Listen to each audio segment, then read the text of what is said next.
तो अब virtual private cloud मतलब वीपीसी के कुछ ज़रूरी फीचर्स को हम समझते हैं। तो सबसे पहला आता है राउटिंग टेबल।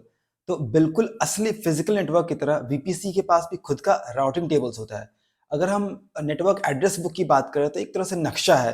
ये ट्रैफिक को बताता है कि जाना कहाँ है। लेकिन गूगल क्लाउड में कैच ये है कि ये राउटिंग टेबल पहले से ही बिल्ट इन होते हैं। अगर आपको कोई राउट खरीदने या सेटअप करने हैं तो इसको आपको अलग से कुछ खरीदने की ज़रूरत नहीं होती है। ये सारा कुछ वर्चुअली आपको वर्चुअली आप मैनेज कर सकते हो।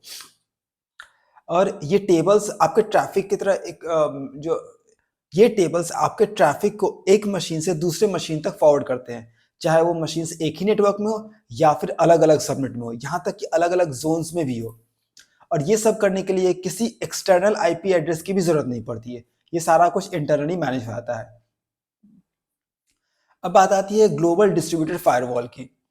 तो एक और चीज़ है जिसके लिए आपको टेंशन नहीं लेनी पड़ती है, वो है फायरवॉल यानी नेटवर्क का सिक्योरिटी गार्ड। तो वीपीसी आपको एक ग्लोबल डिस्ट्रीब्यूटर फायरवॉल देता है। ये फायरवॉल को आप कंट्रोल करके डिसाइड कर सकती है आपका इंस्टेंस कहाँ से कहाँ ट्रैफिक भेज सकते हैं या फिर कहाँ से ट्रैफिक आ सकता है। अब फायरवॉल रूल्स के लगाने के एक बहुत स्मार्ट और कन्वीनियंट तरीका है, वो है नेटवर्क टैग, जो कि गूगल में हमें देखने को मिलता है।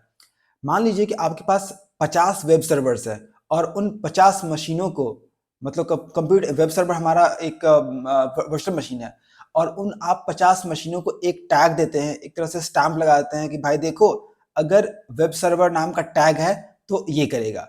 तो अब आप अपने फायरवॉल को एक रूल बनाते हैं कि भाई जिस किसी मशीन पर वेब सर्वर नाम का टैग लगा हो उसके लिए पोर्ट 80 या पोर्ट 443 खुला हुआ है।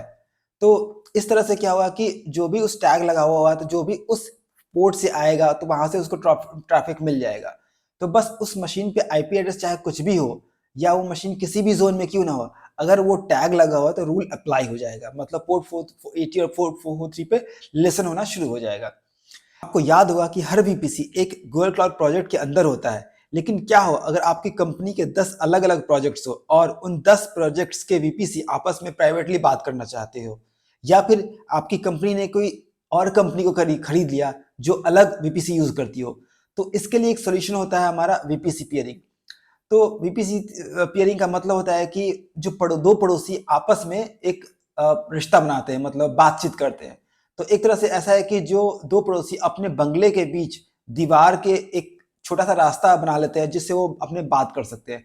तो अब वो पब्लिक इंटरनेट पर जाए बिना आपस में ट्रैफिक एक्सचेंज कर सकते हैं।